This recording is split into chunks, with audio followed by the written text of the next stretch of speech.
Welcome back to another episode of The Star Rover.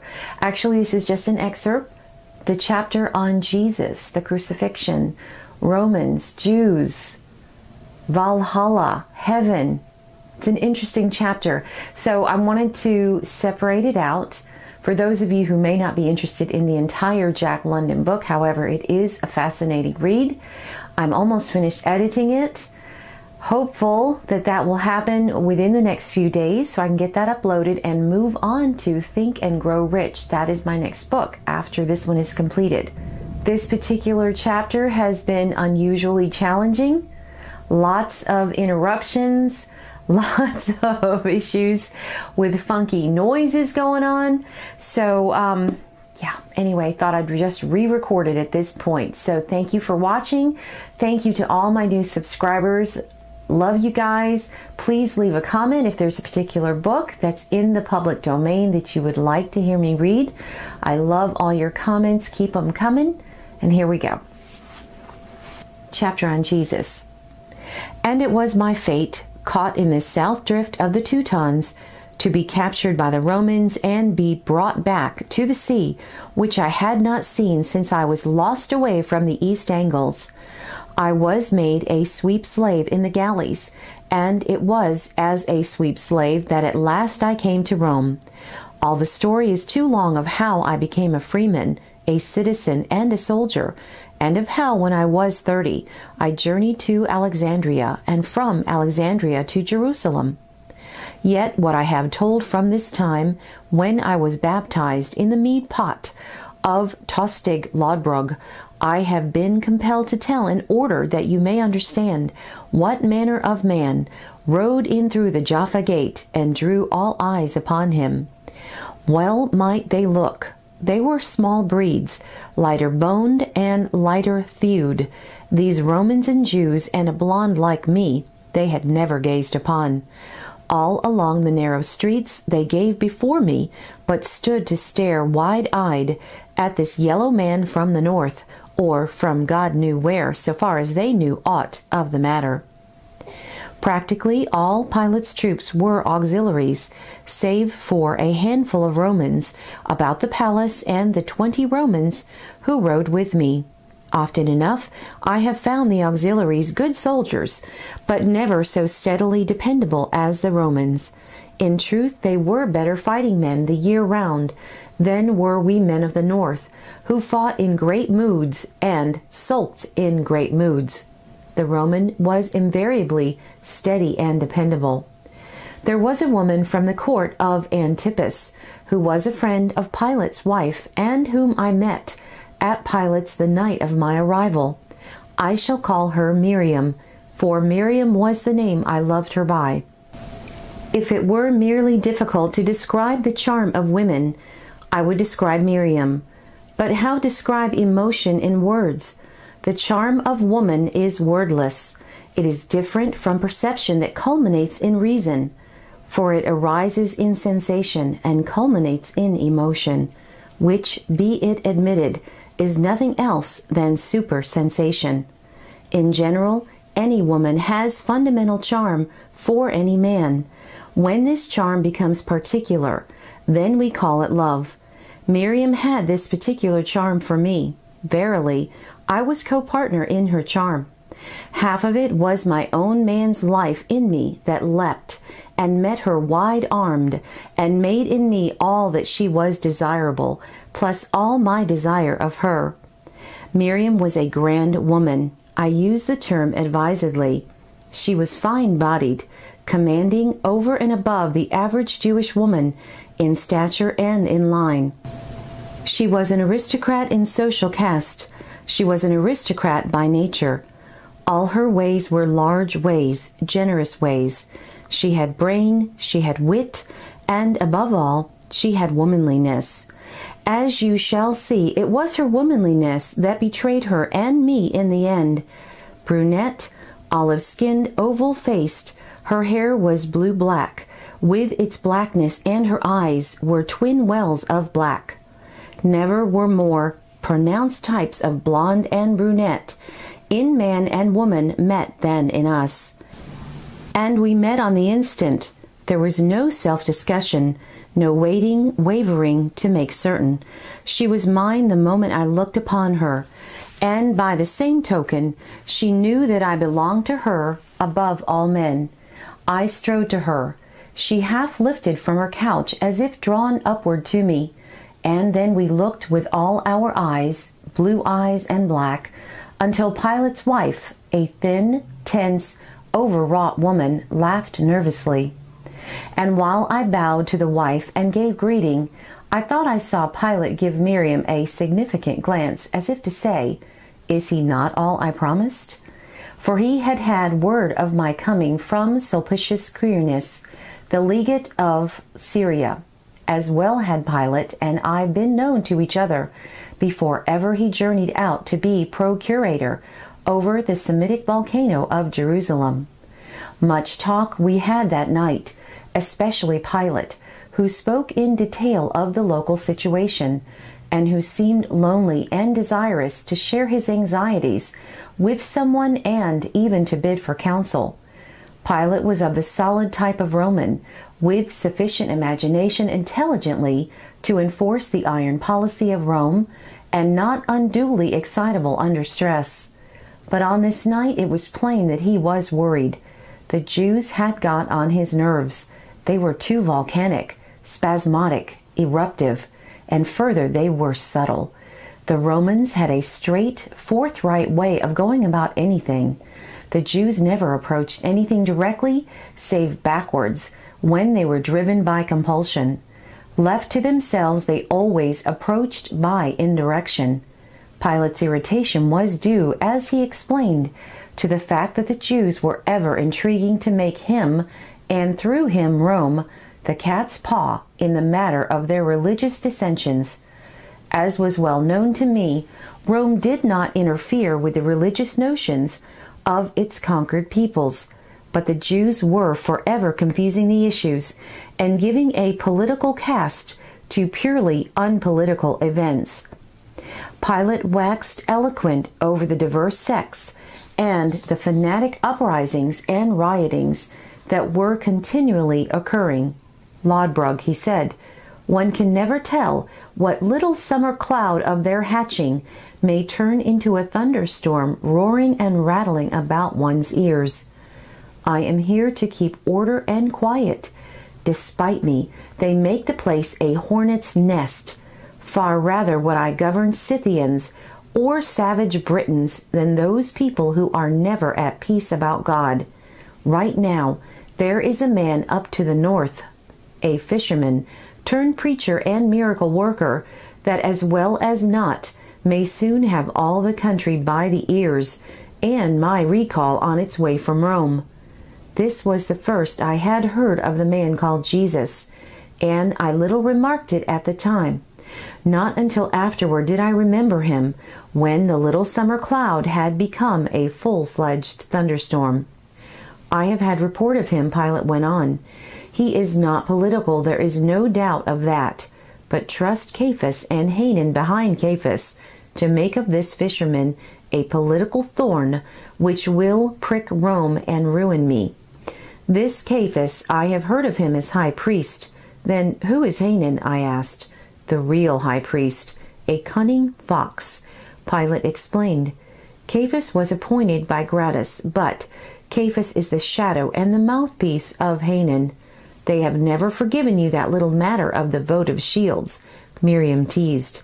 Whereupon, as a man will want when his sore place is touched, Pilate launched upon the episode, which had been an episode no more at the beginning, but which had nearly destroyed him. In all innocence, before his palace, he had affixed 2 shields with votive inscriptions. Ere the consequent storm that burst on his head had passed, the Jews had written their complaints to Tiberius, who approved them and reprimanded Pilate. I was glad a little later when I could have talk with Miriam. Pilate's wife had found opportunity to tell me about her. She was of old royal stock. Her sister was wife of Philip, tetrarch of Galantis and Batanea. Now this Philip was brother to Antipas, tetrarch of Galilee, and Perea, and both were sons of Herod, called by the Jews the Great. Miriam, as I understood, was at home in the courts of both tetrarchs, being herself of the blood. Also, when a girl, she had been betrothed to Archelaus at the time he was ethnarch of Jerusalem. She had a goodly fortune in her own right, so that marriage had not been compulsory. To boot, she had a will of her own, and was doubtless hard to please in so important a matter as husbands. It must have been in the very air we breathed, for in no time Miriam and I were at it on the subject of religion. Truly, the Jews of that day battened on religion, as did we on fighting and feasting. For all my stay in that country there was never a moment when my wits were not buzzing with the endless discussions of life and death, law and God. Now Pilate believed neither in gods, nor devils, nor anything. Death to him was the blackness of unbroken sleep, and yet during his years in Jerusalem he was ever vexed with the inescapable fuss and fury of things religious. Why, I had a horseboy on my trip into Idumea, a wretched creature that could never learn to saddle, and who yet could talk, and most learnedly, without breath, from nightfall to sunrise, on the hair-splitting differences in the teachings of all the rabbis, from Shemaiah to Gamaliel. But to return to Miriam. You believe you are immortal, she was soon challenging me. Then why do you fear to talk about it? Why burden my mind with thoughts about certainties, I countered. But are you certain, she insisted. Tell me about it. What is it like, your immortality?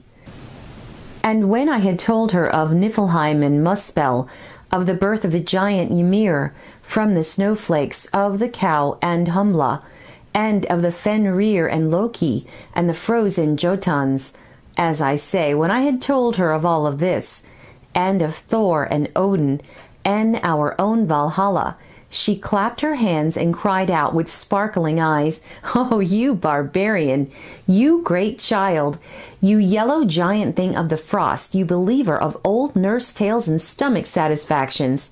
But the spirit of you, that which cannot die, where will it go when your body is dead?" "As I have said, Valhalla," I answered, "and my body shall be there too, eating, drinking, fighting, and loving," I added. "We must have our women in heaven, else what is heaven for?" "I do not like your heaven," she said. "It is a mad place, a beast place, a place of frost and storm and fury." "And your heaven," I questioned, "is always unending summer, with the year at the ripe, for the fruits and flowers and growing things." I shook my head and growled, "I do not like your heaven. It is a sad place, a soft place, a place for weaklings and eunuchs and fat sobbing shadows of men." My remark must have glamoured her mind, for her eyes continued to sparkle, and mine was half a guess that she was leading me on. "My heaven," she said, "is the abode of the blessed." "Valhalla is the abode of the blessed," I asserted. "For look you, who cares for flowers where flowers always are? In my country, after the iron winter breaks and the sun drives away the long night, the first blossoms sprinkle on the melting ice edge are things of joy, and we look and look again. And fire," I cried on, "great glorious fire! A fine heaven yours, where a man cannot properly esteem a roaring fire, under a tight roof with wind and snow a drive outside." "A simple folk, you," she was back at me. "You build a roof and a fire and a snowbank and call it heaven. In my heaven we do not have to escape the wind and snow." "No," I objected. "We build roof and fire to go forth from into the frost and storm, and to return to from the frost and storm. Man's life is fashioned for battle with frost and storm. His very fire and roof he makes by his battling. I know. For 3 years once I knew never roof nor fire. I was 16 and a man, ere ever I wore woven cloth on my body. I was birthed in storm after battle, and my swaddling cloth was a wolfskin. Look at me, and see what manner of man lives in Valhalla." And look she did, all a glamour, and cried out, "You great yellow giant of a man!" Then she added pensively, "Almost it saddens me that there may not be such men in my heaven." "It is a good world," I consoled her. "Good is the plan and wide. There is room for many heavens. It would seem that to each is given the heaven that is his heart's desire. A good country truly, there beyond the grave. I doubt not I shall leave our feast halls and raid your coasts of sun and flowers." My mother was so stolen, and in the pause I looked at her, and she looked at me and dared to look, and my blood ran fire. By Odin, this was a woman! What might have happened I know not, for Pilate, who had ceased from his talk with Ambivius, and for some time had sat grinning, broke the pause. "A rabbi, a Teutoburg rabbi," he chided, "a new preacher and a new doctrine come to Jerusalem. Now will there be more dissensions and riotings and stonings of prophets? The gods save us, it is a madhouse. Lodbrog, I little thought it of you, yet here you are, spouting and fuming as wildly as any madman from the desert about what shall happen to you when you are dead. One life at a time, Lodbrog. It saves trouble. It saves trouble." "Go on, Miriam, go on," his wife cried. She had sat entranced during the discussion with hands tightly clasped, and the thought flickered up in my mind that she had already been corrupted by the religious folly of Jerusalem. At any rate, as I was to learn in the days that followed, she was unduly bent upon such matters. She was a thin woman, as if wasted by fever. Her skin was tight-stretched. Almost it seemed I could look through her hands, did she hold them between me and the light. She was a good woman, but highly nervous, and at times fancy flighted about shades and signs and omens. Nor was she above seeing visions and hearing voices. As for me, I had no patience with such weaknesses, yet she was a good woman with no heart of evil. I was on mission for Tiberius, and it was my ill luck to see little of Miriam. On my return from the court of Antipas, she had gone into Batanea to Philip's court, where was her sister. Once again I was back in Jerusalem, and, though it was no necessity of my business to see Philip, who, though weak, was faithful to Roman will, I journeyed vainly into Batanea, in the hope of meeting up with Miriam.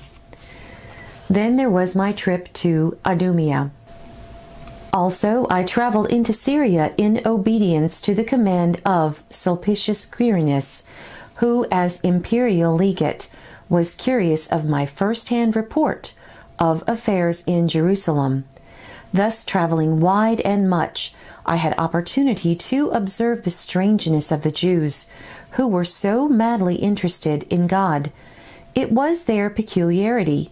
Not content with leaving such matters to their priests, they were themselves forever turning priest, and preaching wherever they could find a listener, and listeners they found aplenty.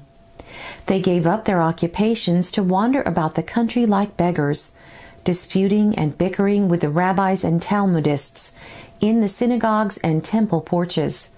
It was in Galilee, a district of little repute, the inhabitants of which were looked upon as witless, that I crossed the track of the man Jesus. It seems that he had been a carpenter, and after that a fisherman, and that his fellow fishermen had ceased dragging their nets and followed him in his wandering life. Some few looked upon him as a prophet, but the most contended that he was a madman. My wretched horseboy himself, claiming Talmudic knowledge second to none, sneered at Jesus, calling him the king of the beggars, calling his doctrine Ebionism, which, as he explained to me, was the effect that only the poor should win to heaven, while the rich and powerful were to burn forever in some lake of fire. It was my observation that it was the custom of the country for every man to call every other man a madman. In truth, in my judgment, they were all mad. There was a plague of them. They cast out devils by magic charms, cured diseases by the laying on of hands, drank deadly poisons unharmed, and unharmed played with deadly snakes, or so they claimed. They ran away to starve in the deserts. They emerged howling new doctrine, gathering crowds about them, forming new sects that split on doctrine and formed more sects. By Odin, I told Pilate, a trifle of our northern frost would cool their wits. This climate is too soft. In place of building roofs and hunting meat, they are ever building doctrine. And altering the nature of God, Pilate corroborated sourly, a curse on doctrine. So say I agreed. If ever I get away with unaddled wits from this mad land, I'll cleave through whatever man dares mention to me what may happen after I am dead. Never were there such troublemakers. Everything under the sun was pious or impious to them. They who were so clever in hair-splitting argument seemed incapable of grasping the Roman idea of the state. Everything political was religious. Everything religious was political. Thus, every procurator's hands were full. The Roman eagles, the Roman statues, even the votive shields of Pilate were deliberate insults to their religion. The Roman taking of the census was an abomination, yet it had to be done, for it was the basis of taxation. But there it was again. Taxation by the state was a crime against their law and God. Oh, and that law, it was not the Roman law, it was their law, what they called God's law. There were the zealots who murdered anybody who broke this law, and for a procurator to punish a zealot caught red-handed was to raise a riot or an insurrection. Everything with these strange people was done in the name of God. There were what we Romans call the thaumaturgi. They worked miracles to prove doctrine. Ever has it seemed to me a witless thing to prove the multiplication table by turning a staff into a serpent, or even into two serpents. Yet these things the thaumaturgi did, and always to the excitement of the common people. Heavens, what sects and sects! Pharisees, Essenes, Sadducees, a legion of them. No sooner did they start with a new quirk when it turned political.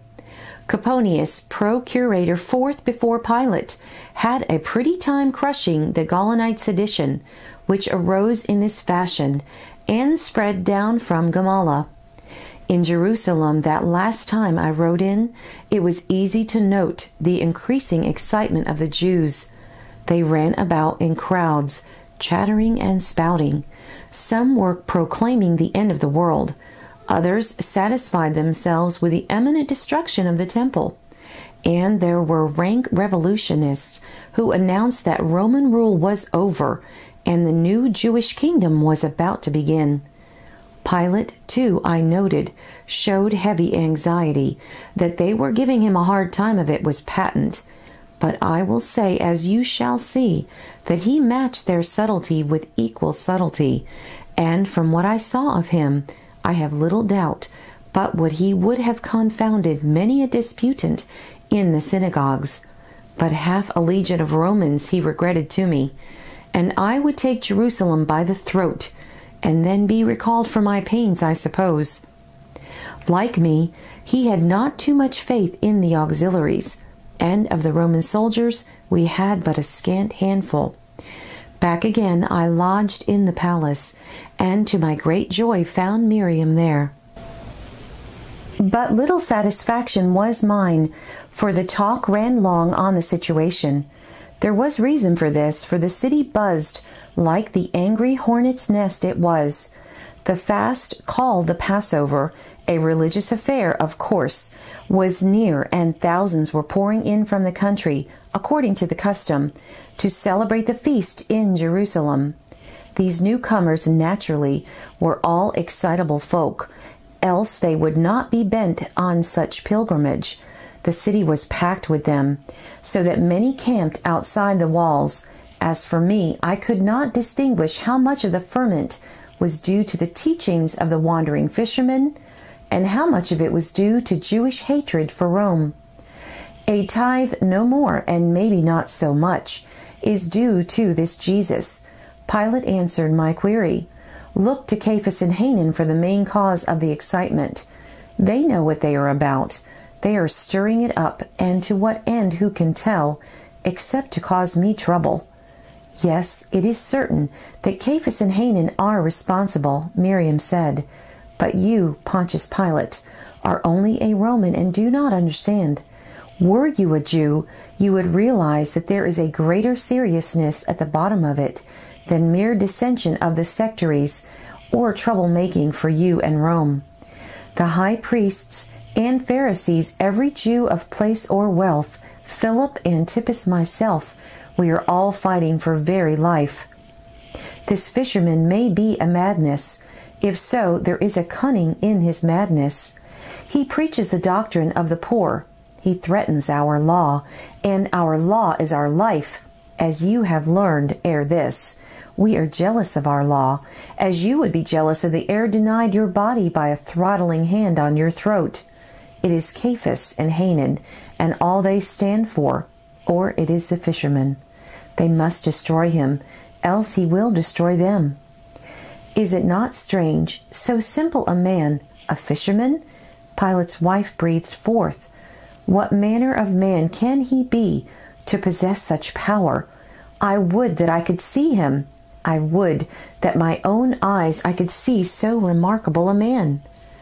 Pilate's brows corrugated at her words, and it was clear that to the burden on his nerves was added the overwrought state of his wife's nerves. If you would see him beat up the dens of the town, Miriam laughed spitefully, you will find him wine-bibbing or in the company of nameless women. Never so strange a prophet came up to Jerusalem. And what harm in that? I demanded, driven against my will to take the part of the fisherman. Have I not wine guzzled aplenty, and passed strange nights in all the provinces? The man is a man, and his ways are men's ways, else am I a madman, which I here deny. Miriam shook her head as we spoke. He is not mad. Worse, he is dangerous. All Ebionism is dangerous. He would destroy all things that are fixed. He is a revolutionist. He would destroy what little is left to us of the Jewish state and temple. Here Pilate shook his head. He is not political. I have had report of him. He is a visionary. There is no sedition in him. He affirms the Roman tax even. Still you do not understand, Miriam persisted. It is not what he plans, it is the effect. If his plans are achieved, that makes him a revolutionist. I doubt that he foresees the effect. Yet is the man a plague, and, like any plague, should be stamped out. From all that I have heard, he is a good-hearted, simple man with no evil in him, I stated. And thereat I told of the healing of the 10 lepers I had witnessed in Samaria on my way through Jericho. Pilate's wife sat entranced at what I told. Came to our ears distant shoutings and cries of some street crowd, and we knew the soldiers were keeping the streets cleared. And you believe this wonder, Lodbrog? Pilate demanded. You believe that in the flash of an eye the festering sores departed from the lepers? I saw them healed, I replied. I followed them to make certain. There was no leprosy in them. But did you see them sore before the healing? Pilate insisted. I shook my head. I was only told so, I admitted. When I saw them afterward, they had all the seeming of men who had once been lepers. They were in a daze. There was one who sat in the sun and ever searched his body and stared at the smooth flesh as if unable to believe his eyes. He would not speak, nor look at aught else than his flesh. When I questioned him, he was in a maze. He sat there in the sun and stared. Pilate smiled contemptuously, and I noted the quiet smile on Miriam's face was equally contemptuous, and Pilate's wife sat as if a corpse, scarce breathing, her eyes wide and unseeing. Spoke ambiguous. Caius holds, he told me but yesterday, that the fisherman claims that he will bring God down on earth and make here a new kingdom over which God will rule, which would mean the end of Roman rule. I broke in. That is where Caius and Hanan plot to embroil Rome, Miriam explained. It is not true. It is a lie they have made. Pilate nodded and asked, is there not somewhere in your ancient books a prophecy that the priests here twist into the intent of this fisherman's mind? To this she agreed and gave him the citation. I relate the incident to evidence the depth of Pilate's study of this people he strove so hard to keep in order.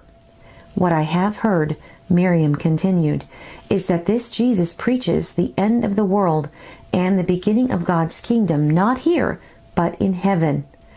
I have had report of that, Pilate said. It is true. This Jesus holds the justness of the Roman tax. He holds that Rome shall rule until all rule passes away with the passing of the world. I see more clearly the trick Hanan is playing me. It is even claimed by some of his followers. Ambivius volunteered that he is God himself. I have no report that he has said so, Pilate replied. Why not? His wife breathed. Why not? Gods have descended to earth before. Look you, Pilate said. I have it by creditable report that after this Jesus had worked some wonder whereby a multitude was fed on several loaves and fishes, the foolish Galileans were for making him a king. Against his will they would make him a king. To escape them he fled into the mountains. No madness there. He was too wise to accept the fate they would have forced upon him. Yet that is the very trick Hanan would force upon you, Miriam reiterated. They claim for him that he would be king of the Jews, an offense against Roman law, wherefore Rome must deal with him. Pilate shrugged his shoulders. A king of the beggars, rather, or a king of the dreamers. He is no fool. He is visionary, but not visionary of this world's power. All luck go with him in the next world, for that is beyond Rome's jurisdiction. He holds that property is sin. That is what hits the Pharisees. Ambivius spoke up. Pilate laughed heartily. This king of the beggars and his fellow beggars still do respect property, he explained. For look you, not long ago they had even a treasurer for their wealth. Judas was his name, and there were words in that he stole from their common purse, which he carried. Jesus did not steal, Pilate's wife asked. No, Pilate answered, it was Judas, the treasurer. Who was this John? I questioned. He was in trouble up Tiberias Way, and Antipas executed him. Another one, Miriam answered. He was born near Hebron. He was an enthusiast and a desert dweller. Either he or his followers claimed that he was Elijah, raised from the dead. Elijah, you see, was one of our old prophets. Was he seditious? I asked. Pilate grinned and shook his head, then said, he fell out with Antipas over the matter of Herodias. John was a moralist. It is too long a story, but he paid for it with his head. No, there was nothing political in that affair. It is also claimed by some that Jesus is the son of David, Miriam said. But it is absurd. Nobody at Nazareth believes it. You see, his whole family, including his married sisters, lives there and is known to all of them. They are a simple folk, mere common people. I wish it were as simple. The report of all this complexity that I must send to Tiberius, Pilate grumbled. And now this fisherman is come to Jerusalem. The place is packed with pilgrims, ripe for any trouble, and Hanan stirs and stirs the broth. And before he is done, he will have his way, Miriam forecast. For he has laid the task for you, and you will perform it. Which is, Pilate queried, the execution of this fisherman. Pilate shook his head stubbornly, but his wife cried out, "No, no, no! It would be a shameful wrong. The man has done no evil. He has not offended against Rome." She looked beseechingly to Pilate, who continued to shake his head. "Let them do their own beheading."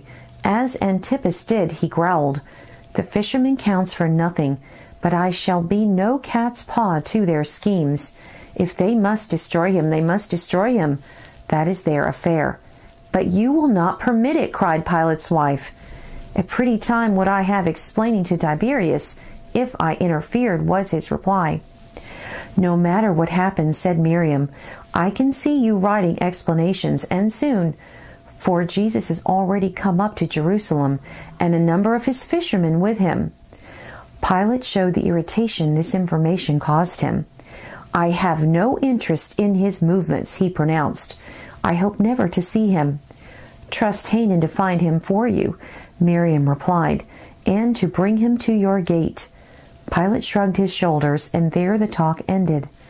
Pilate's wife, nervous and overwrought, must claim Miriam to her apartments, so that nothing remained for me but to go to bed and doze off to the buzz and murmur of the city of madmen.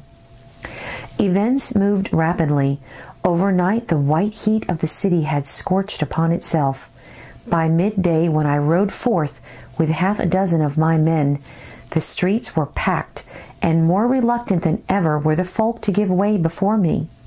If looks could kill, I should have been a dead man that day.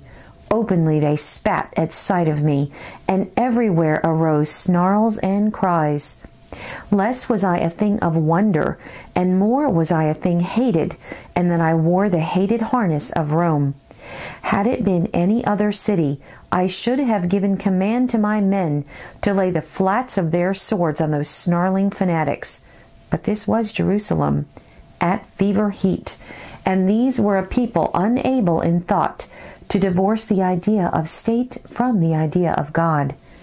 Hanan the Sadducee had done his work well, no matter what he and the Sanhedrin believed of the true inwardness of the situation. It was clear this rabble had been well tutored to believe that Rome was at the bottom of it. I encountered Miriam in the press. She was on foot, attended only by a woman. It was no time in such turbulence for her to be abroad, garbed as became her station. Through her sister she was indeed sister-in-law to Antipas, for whom few bore love. So she was dressed discreetly, her face covered, so that she might pass as any Jewish woman of the lower orders. But not to my eye could she hide that fine stature of her, that carriage and walk, so different from other women's, of which I had already dreamed more than once. Few and quick were the words we were able to exchange, for the way jammed on the moment, and soon my men and horses were being pressed and jostled. Miriam was sheltered in an angle of house wall. "Have they got the fisherman yet?" I asked. "No, but he is just outside the wall. He has ridden up to Jerusalem on an ass, with a multitude before and behind, and some poor dupes have hailed him as he passed as King of Israel." That finally is the pretext with which Hanan will compel Pilate. Truly, though not yet taken, the sentence is already written. This fisherman is a dead man. "But Pilate will not arrest him," I defended. Miriam shook her head. "Hanan will attend to that. They will bring him before the Sanhedrin. The sentence will be death. They may stone him." "But the Sanhedrin has not the right to execute," I contended. "Jesus is not a Roman," she replied. "He is a Jew. By the law of the Talmud, he is guilty of death, for he has blasphemed against the law." Still I shook my head. The Sanhedrin has not the right. Pilate is willing that it should take the right. "But it is a fine question of legality," I insisted. "You know what the Romans are in such matters." "Then will Hanan avoid the question," she smiled, "by compelling Pilate to crucify him. In either event, it will be well." A surging of the mob was sweeping our horses along and grinding our knees together. Some fanatic had fallen, and I could feel my horse recoil and half rear as it tramped on him. I could hear the man screaming in the snarling menace from all about, rising to a roar. But my head was over my shoulder as I called back to Miriam, "You are hard on a man you have said yourself is without evil." "I am hard upon the evil that will come of him, if he lives," she replied. Scarcely did I catch her words, for a man sprang in, seizing my bridle rein and leg and struggling to unhorse me. With my open palm, leaning forward, I smote him full upon cheek and jaw. My hand covered the face of him, and a hearty will of weight was in the blow. The dwellers in Jerusalem are not used to men's buffets. I have often wondered since if I broke the fellow's neck. Next I saw Miriam was the following day. I met her in the court of Pilate's palace. She seemed in a dream. Scarce her eyes saw me. Scarce her wits embraced my identity. So strange was she, so in daze and amaze, and far-seeing were her eyes, that I was reminded of the lepers I had seen healed in Samaria. She became herself by an effort, but only her outward self. In her eyes was a message unreadable. Never before had I seen woman's eyes so. She would have passed me ungreeted had I not confronted her way. She paused and murmured words mechanically, but all the while her eyes dreamed through me and beyond me with the largeness of the vision that filled them. "I have seen him, Lodbrog," she whispered. "I have seen him. The gods grant that he is not so ill affected by the sight of you, whoever he may be," I laughed.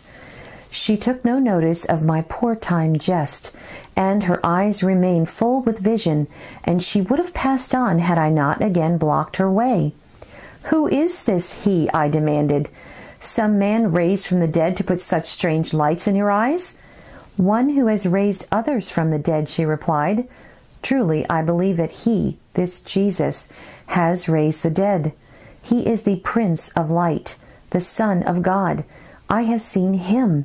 Truly, I believe that he is the Son of God." Little could I glean from her words, save that she had met this wandering fisherman and been swept away by his folly. For surely this Miriam was not the Miriam who had branded him a plague and demanded that he be stamped out as any plague. "He has charmed you," I cried angrily.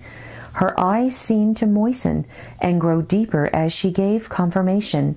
"Oh, Lodbrog, his charm is beyond all thinking, beyond all describing.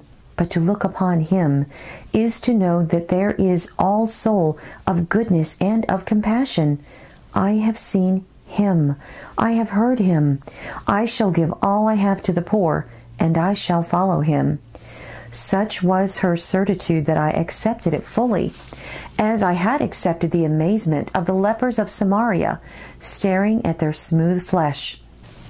And I was bitter that so great a woman should be so easily wit-addled by a vagrant wonder-worker.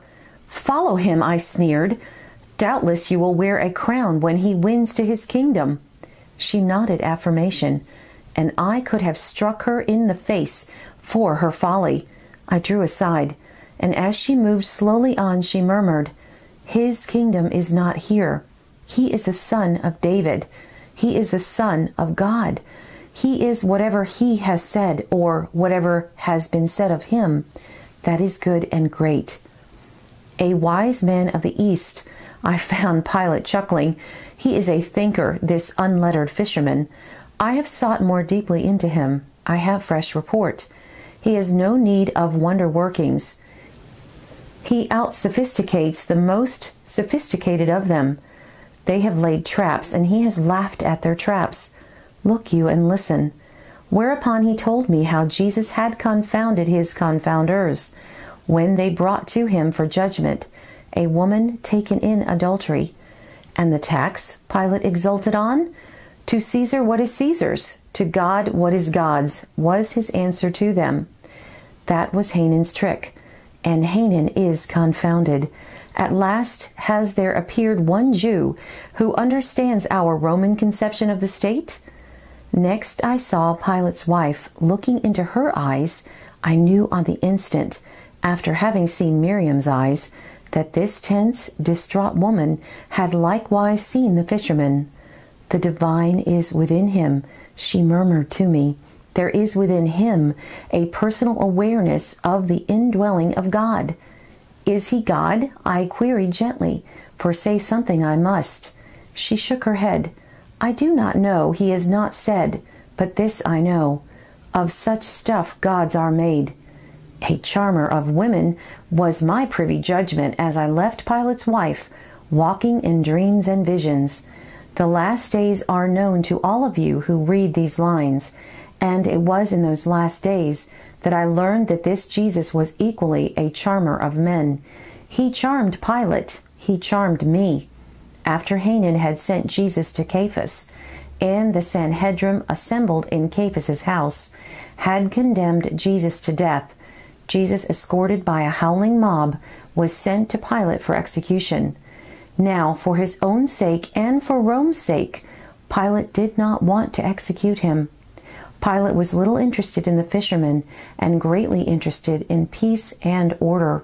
What cared Pilate for a man's life, for many men's lives? The school of Rome was iron, and the governors sent out by Rome to rule conquered peoples were likewise iron. Pilate thought and acted in governmental abstractions.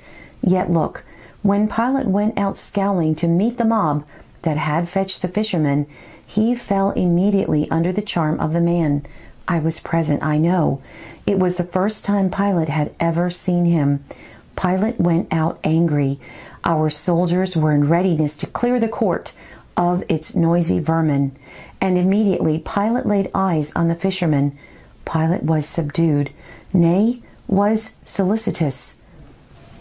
He disclaimed jurisdiction, demanding that they judge the fisherman by their law and deal with him by their law, since the fisherman was a Jew and not a Roman. Never were there Jews so obedient to Roman rule. They cried out that it was unlawful under Rome for them to put any man to death. Yet Antipas had beheaded John, and come to no grief of it. And Pilate left them in the court, open under the sky, and took Jesus alone into the judgment hall. What happened therein I know not, save that when Pilate emerged, he was changed. Whereas before he had been disinclined to execute because he would not be made a cat's paw to Hanan, he was now disinclined to execute because of regard for the fisherman. His effort now was to save the fisherman, and all the while the mob cried, "Crucify him! Crucify him!" You, my reader, know the sincerity of Pilate's effort. You know how he tried to befool the mob, first by mocking Jesus as a harmless fool, and second, by offering to release him, according to the custom of releasing one prisoner at time of the Passover. And you know how the priest's quick whisperings led the mob to cry out for the release of the murderer, Barabbas. In vain, Pilate struggled against the fate being thrust upon him by the priests. By sneer, he hoped to make a farce of the transaction. He laughingly called Jesus the King of the Jews and ordered him to be scourged. His hope was that all would end in laughter, and in laughter be forgotten. I am glad to say that no Roman soldiers took part in what followed. It was the soldiers of the auxiliaries who crowned and cloaked Jesus, put the reed of sovereignty in his hand, and, kneeling, hailed him King of the Jews. Although it failed, it was a play to placate, and I, looking on, learned the charm of Jesus. Despite the cruel mockery of his situation, he was regal, and I was quiet as I gazed. It was his own quiet that went into me. I was soothed and satisfied, and was without bewilderment. This thing had to be. All was well. The serenity of Jesus in the heart of the tumult and pain became my serenity. I was scarce moved by any thought to save him. On the other hand, I had gazed on too many wonders of the human in my wild and varied years to be affected to foolish acts by this particular wonder. I was all serenity. I had no word to say. I had no judgment to pass. I knew that things were occurring beyond my comprehension, and that they must occur. Still Pilate struggled. The tumult increased. The cry for blood rang through the court, and all were clamoring for crucifixion. Again, Pilate went back into the judgment hall. His effort at a farce having failed, he attempted to disclaim jurisdiction. Jesus was not of Jerusalem. He was a born subject of Antipas, and to Antipas Pilate was for sending Jesus. But the uproar was by now communicating itself to the city. Our troops outside the palace were being swept away in the vast street mob. Rioting had begun that in the flash of an eye could turn into civil war and revolution. My own 20 legionaries were close to hand and in readiness. They loved the fanatic Jews no more than did I, and would have welcomed my command to clear the court with naked steel. When Pilate came out again, his words for Antipas's jurisdiction could not be heard, for all the mob was shouting that Pilate was a traitor, that if he let the fishermen go, he was no friend of Tiberius. Close before me, as I leaned against the wall, a mangy, bearded, long-haired fanatic sprang up and down unceasingly, and unceasingly chanted, "Tiberius is emperor, there is no king! Tiberius is emperor, there is no king!" I lost patience. The man's near noise was an offense. Lurching sideways, as if by accident, I ground my foot on his to a terrible crushing. The fool seemed not to notice. He was too mad to be aware of the pain, and he continued to chant, "Tiberius is emperor, there is no king!" I saw Pilate hesitate. Pilate, the Roman governor, for the moment was Pilate the man, with a man's anger against the miserable creatures clamoring for the blood of so sweet and simple, brave and good a spirit as this Jesus. I saw Pilate hesitate. His gaze roved to me as if he were about to signal to me to let loose, and I half started forward, releasing the mangled foot under my foot.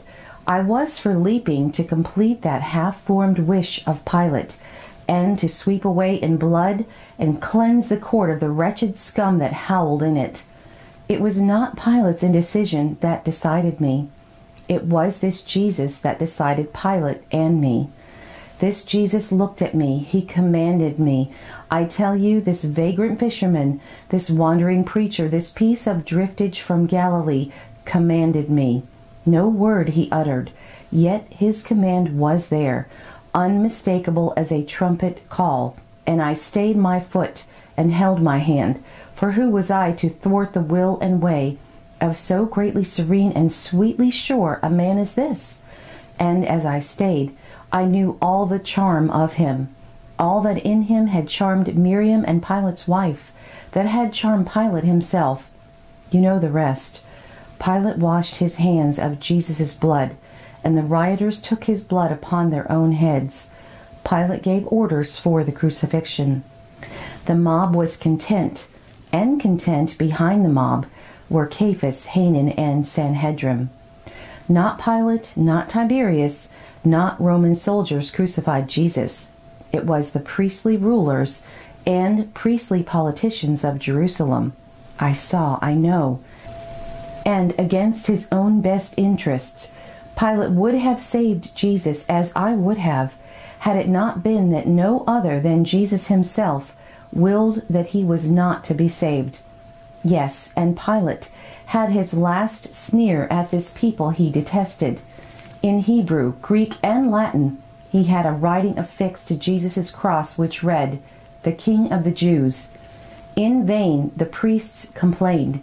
It was on this very pretext that they had forced Pilate's hand, and by this pretext a scorn and insult to the Jewish race Pilate abided. Pilate executed an abstraction that had never existed in the real. The abstraction was a cheat and a lie manufactured in the priestly mind. Neither the priests nor Pilate believed it. Jesus denied it. That abstraction was the King of the Jews. The storm was over in the courtyard. The excitement had simmered down. Revolution had been averted. The priests were content. The mob was satisfied. And Pilate and I were well disgusted and weary with the whole affair. And yet for him and me was more and most immediate storm. Before Jesus was taken away, one of Miriam's women called me to her. And I saw Pilate, summoned by one of his wife's women, likewise obey. "O Lodbrog, I have heard." Miriam met me. We were alone, and she was close to me, seeking shelter and strength within my arms. "Pilate has weakened. He is going to crucify him, but there is time. Your own men are ready. Ride with them. Only a centurion and a handful of soldiers are with him. They have not yet started. As soon as they do start, follow. They must not reach Golgotha, but wait until they are outside the city wall. Then countermand the order. Take an extra horse for him to ride. The rest is easy. Ride away into Syria with him, or into Idumea, or anywhere so long as he is saved." She concluded with her arms around my neck, her face upturned to mine, and temptingly close, her eyes greatly solemn and greatly promising. Small wonder I was slow of speech. For the moment there was but one thought in my brain. After all the strange play I had seen played out, to have this come upon me, I did not misunderstand. The thing was clear. A great woman was mine if I betrayed Rome. For Pilate was governor. His order had gone forth, and his voice was the voice of Rome. As I have said, it was the woman of her sheer womanliness, that betrayed Miriam and me in the end.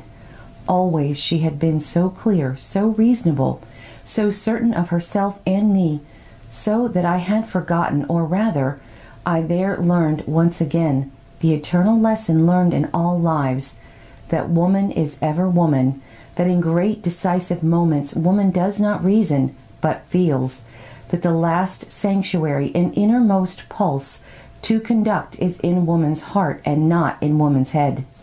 Miriam misunderstood my silence, for her body moved softly within my arms as she added, as if in afterthought, "Take 2 spare horses, Lodbrog. I shall ride the other with you, away over the world, wherever you may ride." It was a bribe of kings. It was an act, paltry and contemptible, that was demanded of me in return. Still I did not speak. It was not that I was in confusion or in any doubt. I was merely sad, greatly and suddenly sad, in that I knew I held in my arms what I would never hold again. There is but one man in Jerusalem this day who can save him, she urged, and that man is you, Lodbrog. Because I did not immediately reply, she shook me, as if in impulse to clarify wits she considered addled. She shook me till my harness rattled.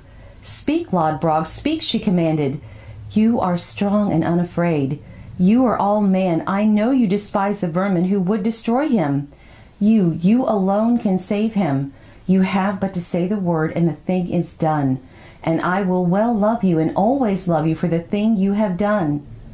"I am a Roman," I said slowly, knowing full well that with the words I gave up all hope of her. "You are a man-slave of Tiberius, a hound of Rome," she flamed. "But you owe Rome nothing, for you are not a Roman. You yellow giants of the north are not Romans." "The Romans are the elder brothers of us younglings of the north," I answered. "Also I wear the harness, and I eat the bread of Rome." Gently I added, "But why all this fuss and fury for a mere man's life? All men must die. Simple and easy it is to die. Today or 100 years, it little matters. Sure we are, all of us, of the same event in the end." Quick she was, and alive with passion to save, as she thrilled within my arms. "You do not understand, Lodbrog. This is no mere man, I tell you. This is a man beyond men, a living God, not of men, but over men." I held her closely, and I knew that I was renouncing all the sweet woman of her as I said, "We are man and woman, you and I. Our life is of this world. Of these other worlds is all a madness. Let these mad dreamers go the way of their dreaming. Deny them not what they desire above all things, above meat and wine, above song and battle, even above love of woman. Deny them not their heart's desires that draw them across the dark of the grave to their dreams of lives beyond this world. Let them pass, but you and I abide here in all the sweet we have discovered of each other. Quickly enough will come the dark, and you depart for your coasts of sun and flowers, and I for the roaring table of Valhalla. No, no, she cried, half tearing herself away. You do not understand. All of greatness, all of goodness, all of God are in this man who is more than man, and it is a shameful death to die. Only slaves and thieves so die. He is neither slave nor thief. He is an immortal. He is God. Truly, I tell you, he is God. He is immortal, you say? I contended. Then to die today on Golgotha will not shorten his immortality by a hair's breadth in the span of time. He is a God, you say? Gods cannot die. From all I have been told of them, it is certain that gods cannot die. Oh, she cried, you will not understand. You are only a great giant thing of flesh. Is it not said that this event was prophesied of old time? I queried, for I had been learning from the Jews what I deemed their subtleties of thinking. Yes, yes, she agreed. The messianic prophecies. This is the Messiah. Then who am I asked, to make liars of the prophets, to make of the Messiah a false Messiah? Is the prophecy of your people so feeble a thing that I, a stupid stranger, a yellow northling in the Roman harness, can give the lie to prophecy and compel to be unfulfilled the very thing willed by the gods and foretold by the wise men? You do not understand, she repeated. I understand too well, I replied. Am I greater than the gods that I may thwart the will of the gods? Then are gods vain things and playthings of men. I am a man. I too bow to the gods, to all gods, for I do believe in all gods. Else how came all gods to be?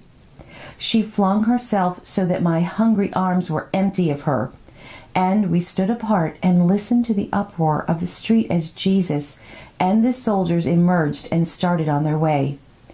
And my heart was sore in that so great a woman could be so foolish. She would save God. She would make herself greater than God. You do not love me, she said slowly, and slowly grew in her eyes a promise of herself too deep and wide for any words. I love you beyond your understanding, it seems, was my reply. I am proud to love you, for I know I am worthy to love you and am worth all love you may give me. But Rome is my foster mother, and were I untrue to her, of little pride, of little worth, would be my love for you. The uproar that followed about Jesus and the soldiers died away along the street, and when there was no further sound of it, Miriam turned to go, with neither word nor look for me. I knew one last rush of mad hunger for her. I sprang and seized her. I would horse her and ride away with her and my men into Syria, away from this cursed city of folly. She struggled. I crushed her. She struck me on the face, and I continued to hold and crush her, for the blows were sweet. And then she ceased to struggle. She became cold and motionless, so that I knew there was no woman's love that my arms girdled. For me, she was dead. Slowly I let go of her. Slowly she stepped back, as if she did not see me. She turned and went away across the quiet room, and without looking back, passed through the hangings and was gone. I, Ragnar Lodbrog, never came to read nor write, but in my days I have listened to great talk. As I see it now, I never learned great talk, such as that of the Jews, learned in their law, nor such as that of the Romans, learned in their philosophy, and in the philosophy of the Greeks. Yet have I talked in simplicity and straightness, as a man may well talk who has lived lives from the ships of Tostig Lodbrok and the roof of Brunanbar across the world to Jerusalem and back again. And straight talk and simple I gave Sulpicius Quirinius when I went away into Syria to report to him of the various matters that had been at issue in Jerusalem.